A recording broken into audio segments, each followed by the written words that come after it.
বিভিন্ন প্রকল্পে অনিয়ম ও অর্থ আত্মসাতের অভিযোগে নোয়াখালীর কোম্পানিগঞ্জ উপজেলা কৃষি অফিসে অভিযান পরিচালনা করেছে দুর্নীতি দমন কমিশন দুদক।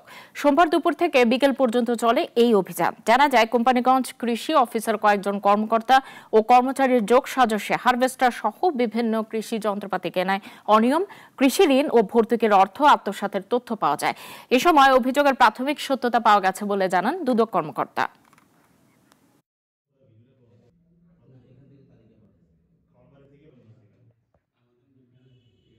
প্রধান অভিযোগটা ছিল নোয়াখালীর যে উপজেলা কৃষি অফিস কোম্পানিগঞ্জের কর্মকর্তাদের বিরুদ্ধে কৃষি যন্ত্রপাতি সরবরাহ বিভিন্ন ভর্তুকির অর্থ আত্মসাতের অভিযোগের প্রেক্ষিতে একটা আদেশ করা হয়। আমরা ওই প্রেক্ষিতে আজকে অভিযান চালিয়েছি। অভিযানকালে আমরা এখানে 3টা প্রকল্পের কাজের জন্য আমরা আমাদেরকে চেয়েছি বিভিন্ন প্রকল্পের।